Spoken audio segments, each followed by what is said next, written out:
drop in to a comfortable seat.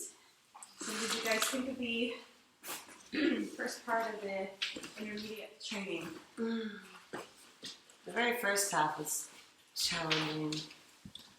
Because my core was already really sore, and so like do more. I was like, ah. But the inversions are my favorite. So. Definitely doing something to my digestive organs. I feel I've always had this thing where when I get nauseous, I start burping. Yeah. And I felt very nauseous, and my stomach started making gas, and it was hard to concentrate what I wanted to be concentrating on. So my body didn't feel right. Which I recognize as a sign of detoxing. It's fine, but it wasn't pleasant. Yeah, wringing out the organs, that means it'll get easier each time. Ditto, definitely a lesson to not eat so much beforehand, and as we got towards the end and I was more digested, it became better. Feel the room lighten up too as we dropped into it. It's like, oh shit. All right. The repetition really was helpful. Easier. Yeah. How about you, Bob? Anything you want to share? I like when we verbalize the asana, Repeat them. because it goes in really deep for me then. Otherwise I'm just moving in different places, and the vocal, that helps me. Then everything else is just lots of awareness happening. I love it. Good. Yeah, so let's talk a little bit about the parts of the body that we're affecting when we do these poses. As you guys probably are very aware of in your own mastery, the core is a very sensitive area for people. You're really vulnerable, and it's always interesting to see what comes up when we get into some core strengthening to prepare for any sort of inversion practice or acrobatic practice and what it stirs up. Particularly with the pressure, like the swing putting pressure on different parts of the body and what that's activating. So when the organs are detoxing, when the body is kind of being wrung out like that and shaken out, like I said, I like using the analogy of a purse, an old purse that you've been using for a long time, and you go to clean it out, and then you turn it upside down and shake it out, and there's all this stuff at the bottom that just collects. That's really what's happening in the body when we start to turn ourselves upside down. In addition to the core strengthening and the inversions, it is the best way to supercharge the immune system. And so I do this particular practice for people, inversions and core strengthenings, for anybody who has long-term autoimmune disease. And for people who come in with colds or flus or something like that, we need to put them upside down and start doing some breath work, some breath of fire, and the core and all that. It's amazing. They hate it at first, but then they feel immediately better. And it really is going to dump out anything that's been holding in the system. So it's a very powerful practice, just even doing 5 and 6. Right, but we want to start with 5 and 6 to build up to the vinyasa flow, because they can do half the flow, right? Like we did in the basic training. But as soon as we get into the roundhouse slip, you guys know what I mean by the roundhouse split? Yeah. You guys want to repeat roundhouse split? Roundhouse split. Yeah. As soon as we get into the roundhouse split, engagement is required. Some core awareness is required. You can do it and have the legs like float towards the sky and be really limp. But it's not really what I'm going for, because we're already doing the inversions in number 6. So it's not just the inversion. It's really about having that engagement and then the fun of being able to swing in the space. They have to really get the legs and the awareness of changing planes of existence. And changing planes of existence, just to give you guys a little bit of background, is so powerful for creating new neural pathways. The brain is completely rewiring itself when we get our hips up over our head and swing our legs in the opposite direction. It's amazing what it does for the body, and at first it can be really disorienting and make people like nauseous, or it's unnerving for people. But then it's so fun, and you can see people starting to click and get it when the new circuitry takes place. So we want to do the frog swim before we try to do the roundhouse flip to really get people to understand where their legs are in space. Because 99% of the time they're going to leave their legs back behind them. You're not going to bring them wide and around. So we want to get that first, so that's why we do it in this particular order. And then the inversions are also like the arched position with the leg loops at the elbow creases. That's there to really get the body open enough to be able to push up into Superfly. If we don't arch and open, we're not going to be able to turn our arms over and get that lift. Did you have a question? Just want to make sure, feel free to cue me if you do. So I wanted to talk a little bit about the parts of the body that are being affected by this practice. Obviously, the immune system and the nervous system, the brain function and the neural pathways. I also want to just talk about the different hubs that we're really strongly working with. When we do, I have to get rid of my gum. I'm just going to put you here. When we're on the ground and we're doing this pose here, the wide straddle forward fold, number 2A in our basic training, and then we come into the arms overhead with the X in the swing. And I told you guys we're strengthening the underbelly of the body so we can learn how to push up with our arms and our core instead of our legs. Right? Because if you're using your back, you're not going to build the strength here. That's particularly helpful for when we come into Superfly. Right? If you're using your back when you're on the ground, your arms don't have the capacity to hold you. So we really want to build the strength and the capacity to push and extend. What's the name of this one? This is the forward folds 2A. Arms over the head and then press to lift. So I practice this in the intro workshops so people can really get a sense of what muscles to use when we go into Superfly. So now we're here and we can't use our back. We have to use our arms to lift. So that's why we do that on the ground, and now the underbelly of the arms are engaged, and we can lift with the core and the upper body. So every pose that we learn leads to the next pose. And it's really fun to see how it all starts to fit together like little puzzle pieces when we do this practice. So I wanted to talk about the shoulder girdle and the impact of using the yoga swing and the translations that we're doing. Which is a question that several people have that are clients of mine about injury and feeling timid or nervous about aggravating an injury if one of their shoulders doesn't quite seem to have the mobility. And it's really, really common. Okay? That and lower back and hip pain, of course. But we're going to focus on the shoulders now since we popped into Superfly.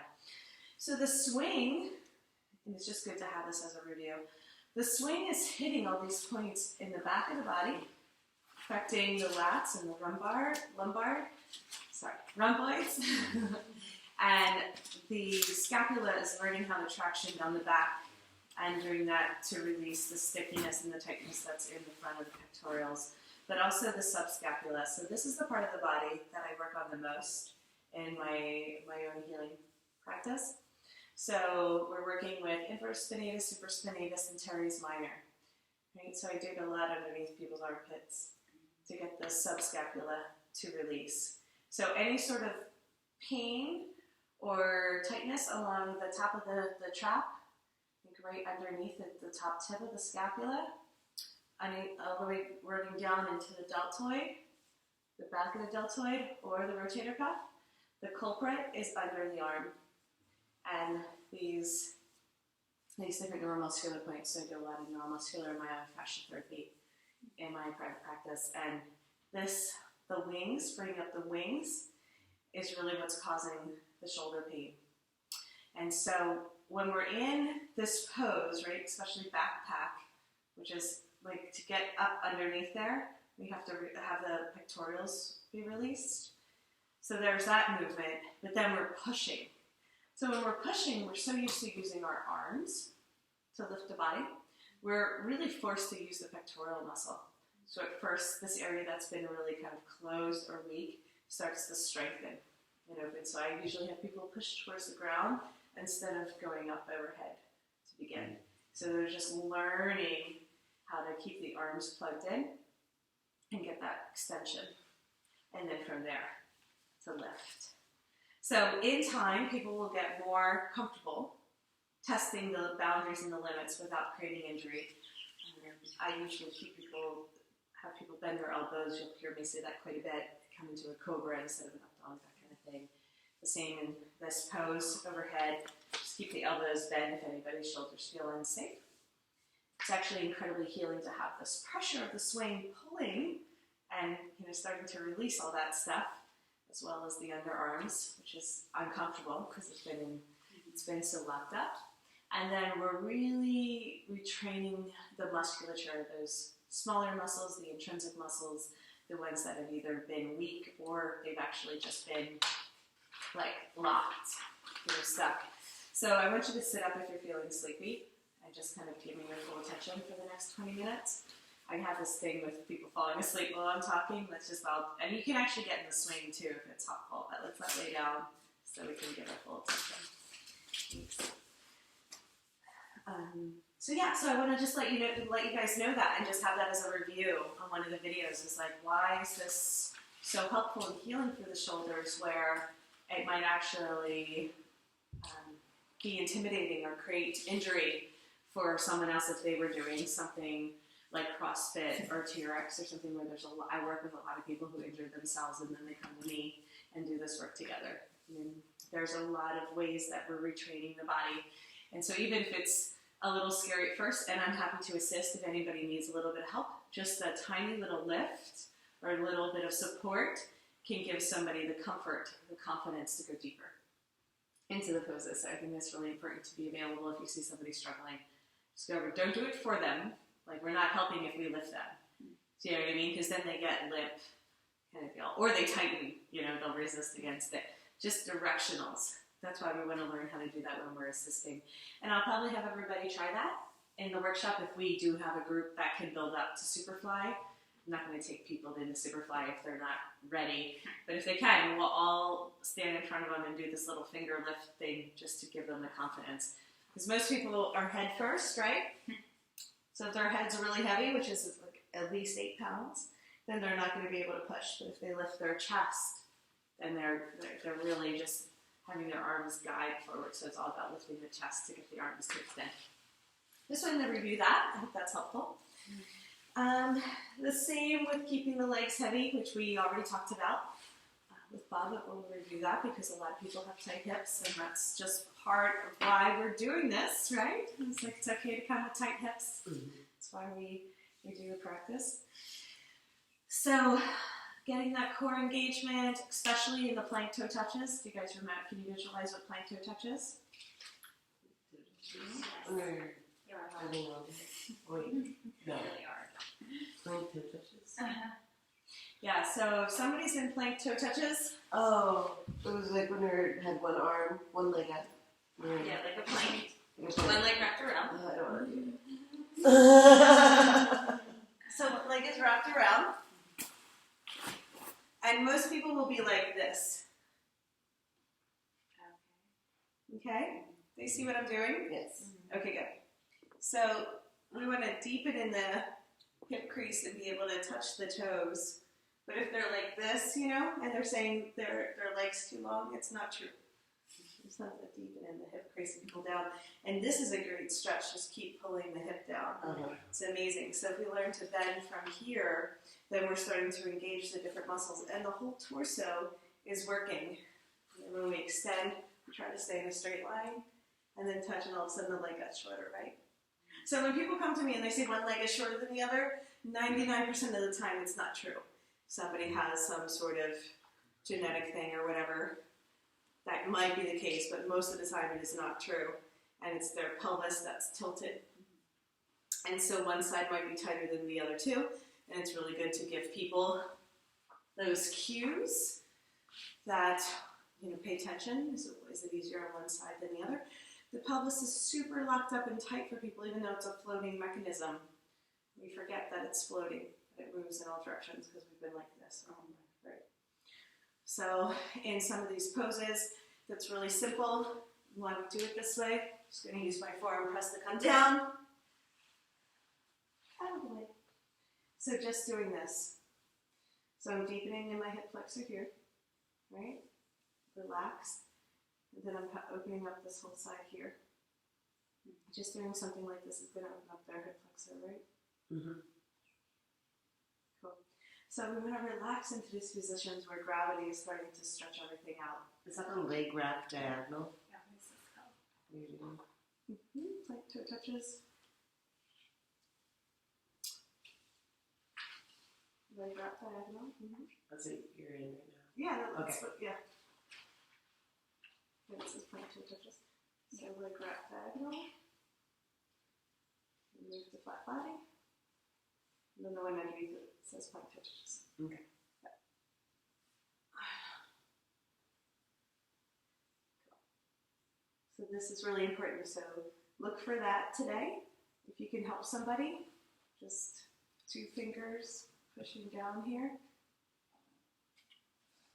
That'd be great. And we will be doing a little bit of core work, and you'll hear everyone just moaning and groaning and hoo and ha and up and puffing. This is part of the deal. There's a lot of energy in the core. All the organs hold different emotions.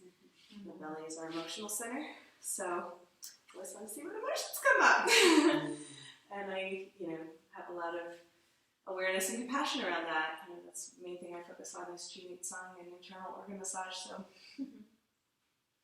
I welcome that, whether it is anger or laughing or crying or frustration or whatever it is.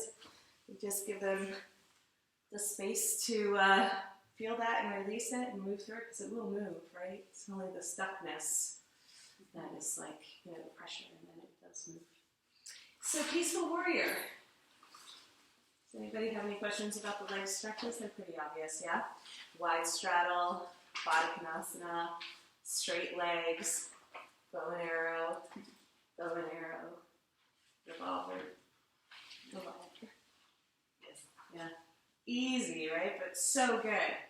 And we have to, so this one, in the swing, when we're pulling down, that's how we deepen in the hip flexors, right? That's why I say, don't do this.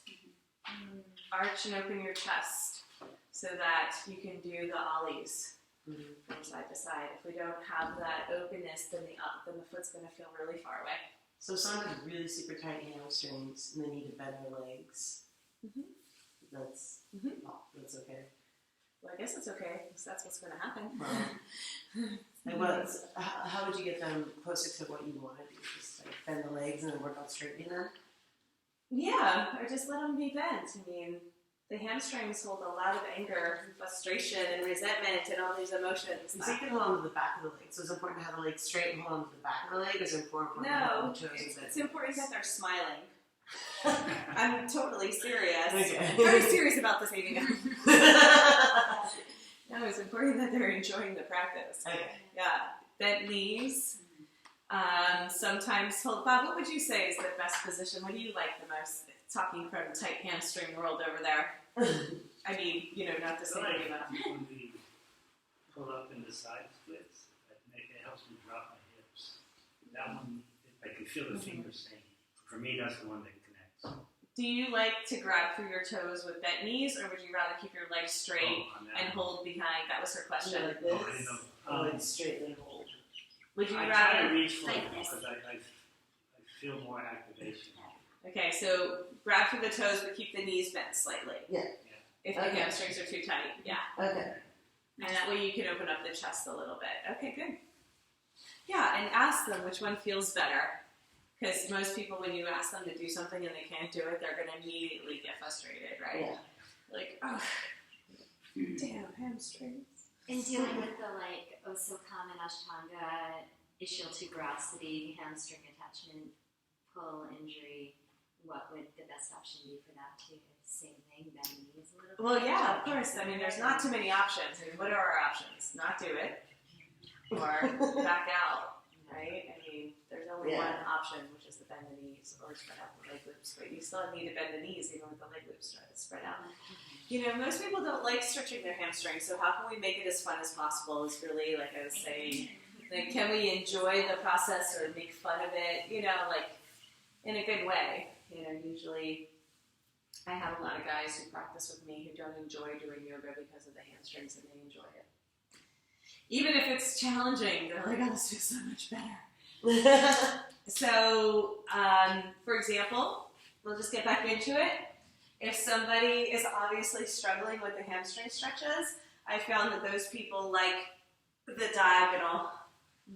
Like, they like this one better than the ones we were doing in Floating Buddha. Can you see why?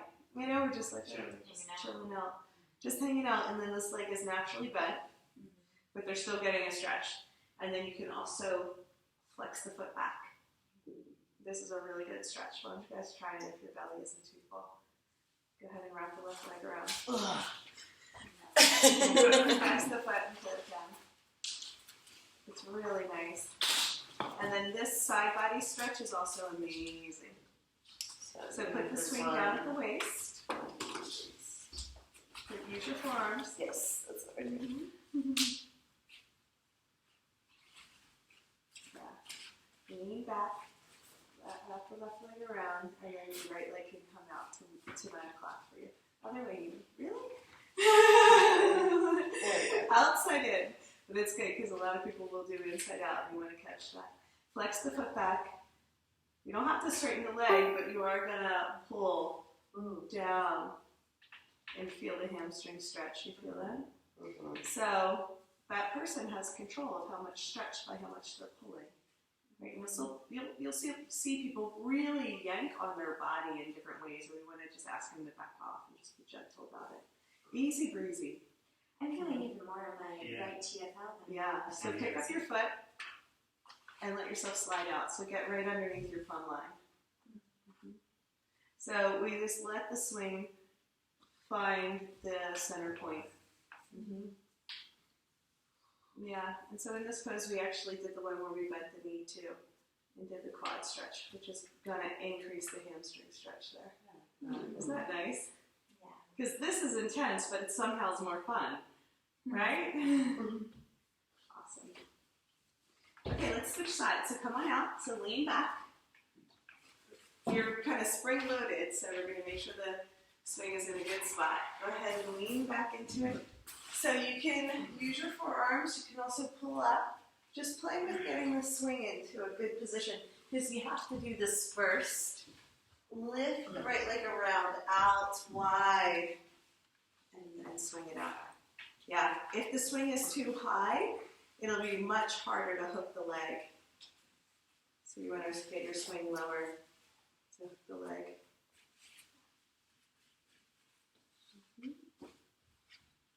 All right, and then sink in.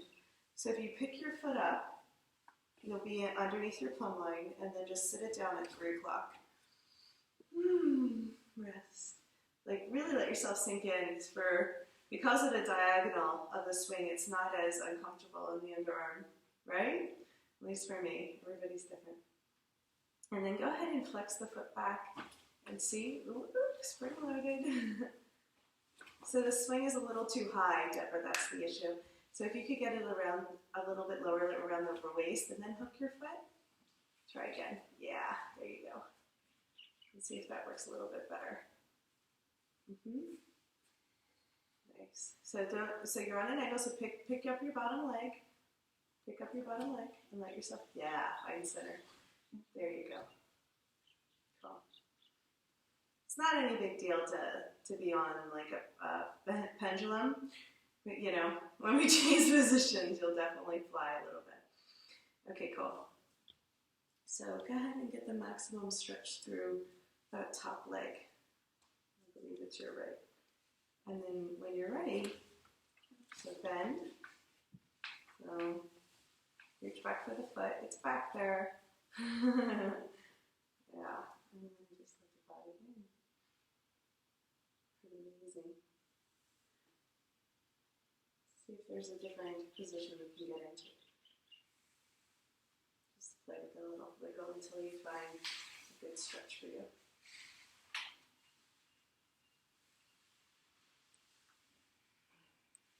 Like coming into some transitions.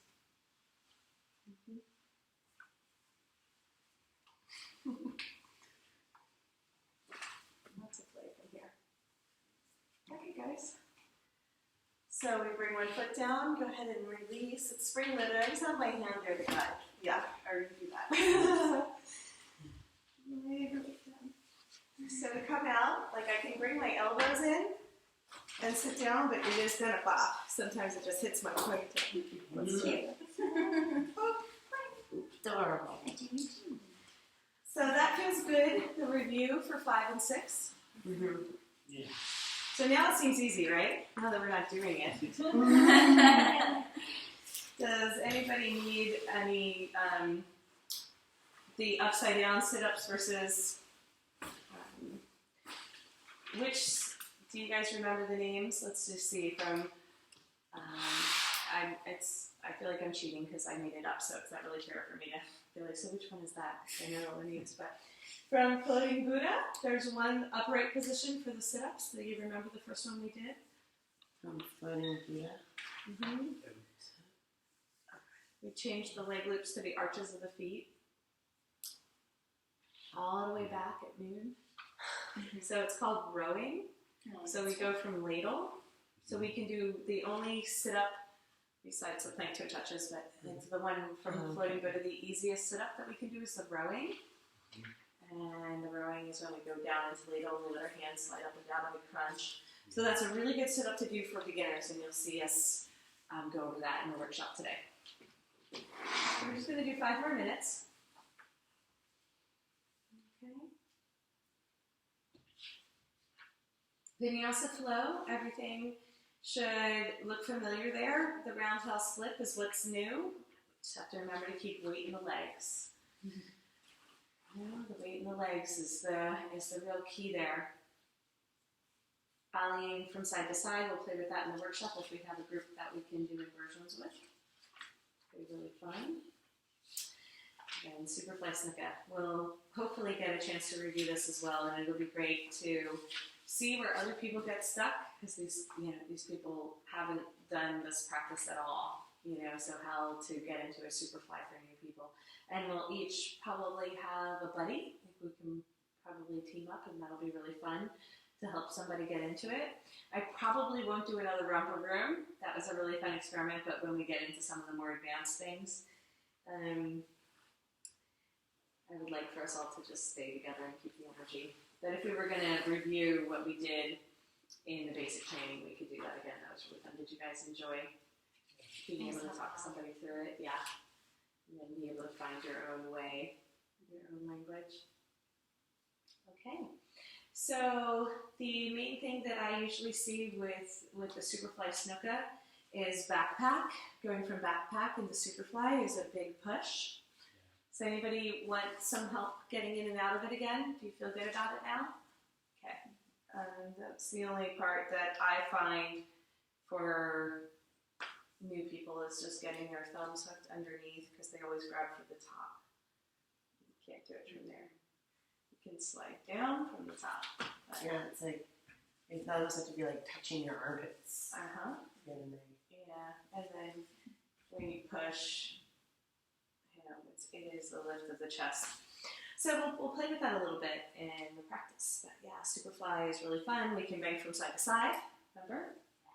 We can do our chaturangas, and then we can do our toe touches, which are really challenging. Yeah, they're great. I had a hard time getting it in the right spot so that I could find that range of motion. Oh, it's intense. Yeah. I like the shift from side to side, even though it's not in the outline. When I lean in, and then I lean into the other side, that usually helps me kind of adjust things. So that's what you would say about getting this part comfortable on the... Well, I wouldn't have anybody do that in a beginner class at all. I would only show you guys because you're doing the teacher training, leaning from side to side and everything's just more advanced. If they don't have it in the right position, I have them come down and try again. How do you keep it from constricting on the lip right here? you get used to it. I think it helps to like engage that area too, like where it's squeezing. Like if I like Squeeze tighten against it, it. yeah, I don't know, like when I do silks and stuff, like, makes me like done. Yeah, it doesn't bother me anymore.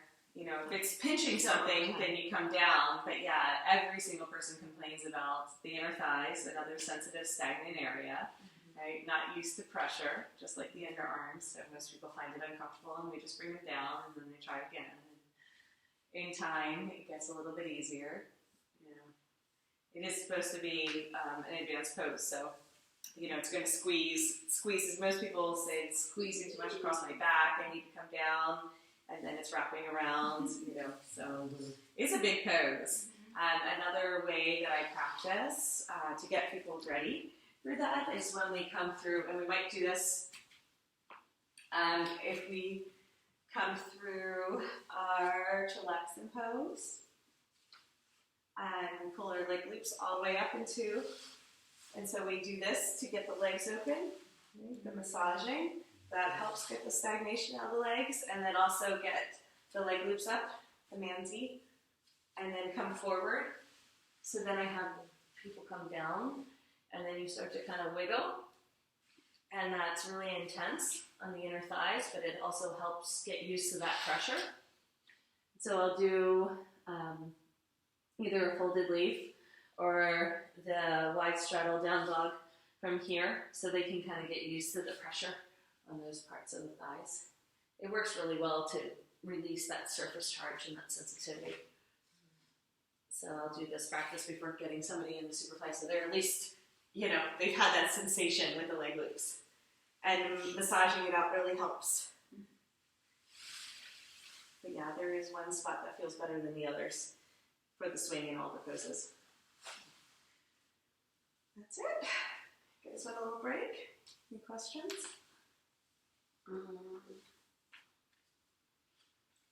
We're going to have to just see it again and go over it again in the workshop to really get it. And if there are good swings, feel free to jump in. If you want to take a break and write things out, it's really good to put down the little cues that I was saying, like things to look for. Put a little asterisk next to backpack, and then talk about, like, just show you guys what I mean with the thumb hooks. So if somebody's here and they don't engage their core to get the thumbs under, I notice that they go like this. That's usually what they do. So you kind of pull in through your core to get that back. Lift. It is tough. You know, it's an intermediate practice. It is tough. So even for me, I have to get a little oomph. But it's not muscle. It's more pivot point and power. Do you know the difference? Yeah. So that's Can you let me speak to that a little bit more? I mean, certainly bone stacking and pivot points and like working with torque and resistance, but do you have any like extension on that? For power, power is like chi, you know? It's like what you learn in martial arts, like how to really, when I say change your center of gravity in order to lift, it's like working with the pivot points. So to lift your upper body, you have to press down through your lower body. Does that make sense? It's like to stand up, you have to push into the ground to stand up, right? So if we tried to lift without pushing in, we would be muscling it. Yeah. And it's really hard, right? When we use the leverage and the pivot points, that's more power in its definition is energy over time. So instead of using a lot of energy, we use a really quick time, right? Just like, and so then it's a little bit of a bolt or like a little burst of energy that way. Yeah, it's how to describe to people chi if they haven't felt it before. So you can see people really muscling their way through the world, but once they feel that quick leveraging of energy and that way of using power, you can see them like light up. So like immediately, even if it's subconsciously, they can see how they can translate that in the rest of their well, life can be way more fun and way easier than we're making it, right? So That's why I like using the swing to give people that sense of empowerment, because they can do it. It's just going to take, I keep coming, who was I talking to about this? I keep getting this great expression, and I'll bring it up in the workshop, that energy is never created nor destroyed, it's only transformed. Right? So we keep transforming the energy, moving energy from one form to another. So when energy has been stuck or stagnant, like in the hips, and we start to move it up into the core, and then translate that, transform that up the full length of the spine, it's just bringing up all of this energy and all this power, and it's amazing to see how quickly the body can change in that practice. But it's something that we want to give people an experience of. You can't really talk about chi. Right? You can pretend like you have a ball of energy and shift around, but it's really fun to be creative enough to have a practice that can give us a feeling of it or an embodiment of it. And we'll see how it goes today. I'm looking forward to practicing with people. It'll be fun to piece it all together. So we're not just going to do 5 through 8 in the workshop. Obviously, we're going to take 1 through 4 and then give them little nuggets, and hopefully do a superfly Snoka, but we'll test it out. If they do really well with some of the core strengthening and the leg opening, then we might see if they can do a roundhouse split, right? See if they can bring weight in the legs. If they can't bring weight in the legs, they're not going to be able to come up into superfly. Can you see why?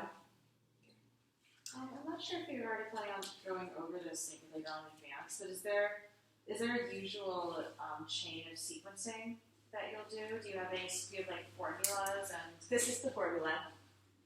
This is the chain of sequencing. 1 through 4 and 5 through 8. They're the actual sequencing.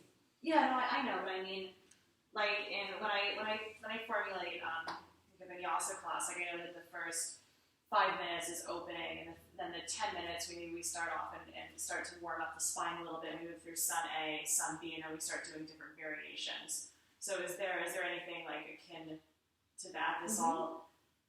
I mean, I guess I understand there's a natural form of sequencing, but I'm just wondering if there are certain muscle groups and certain areas that you always make sure to get, even if it's on different levels, and in what order? Yeah, 1 through 4. It's set up that way, like specifically. Okay. Yeah, you do it a couple times in your own body to kind of get why I created the sequence like that. And like 1 through 4 is an hour-long class. Thank you. That's what I was. Yeah. Okay. And 5 through 8 could be an hour-long intermediate class, but I would highly recommend doing like 1, 2, 3, and then maybe 3 leads into 7, obviously, and 7 leads into 8. So I would suggest like picking and choosing whether to do 1 through 4, and then adding a little something in an intermediate class, or trying to do 5 through 8. But as you guys could see, it's pretty challenging for the average person to go from core. But I mean, a lot of my teachers do core and strengthening classes and use that sequence. What we're going to learn tomorrow is called the Ultimate 5-Minute Workout, and one of them use sequencing. And that is a great practice to stretch out and teach people in an hour, and then say, now if you did that really quickly, that would be a 5-minute workout you can do every morning and cover every single body part.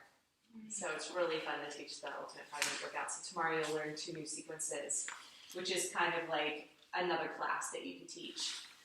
Black Swan and Ultimate 5-Minute Workout would be like, you don't want to teach the same thing 1 through 4 every week, right? Yeah, you could reverse the order, you could start out in Cocoon like I have, you've seen. That's why it's fun to see the workshops and be like, oh, she's going here, oh, she's taking it there. Sometimes I'll start a class in chillaxing because I'm testing out the leg loops, and I'll just leave them there. Especially if we're doing the upright positions. And I like spending like 5-10 minutes here. If you see everyone starting to freak out, like, oh my god, my arms, kind of thing, or wrestling, then I'll just come right out of it and go right into forward folds. And I may come back to it, I may not, If they're having trouble here, it's easier in chillaxing than it is in sumo squat. But as general guidelines, you go from squat lunges, back bends, to forward folds, to front folds, to legs, and then chillaxing or some sort of other sequence, and then you wrap it up in Shavasana. Okay, thank you. That's Mhm. what I was. Yeah, and the same with 9 through 12. So there are 3 different classes you can teach, basically, if you wanted to follow the exact order. And I do recommend really mastering 1 through 4 and then just adding in maybe 1 of an intermediate. 9 through 12 is also intermediate. It's just basically 9 through 12 is building on the forward folds. So we learned the flying salutations in the forward folds. So we did the vinyasa flow, which is like the swing, and then the fly we learned from. So I leave it at that. But yes, I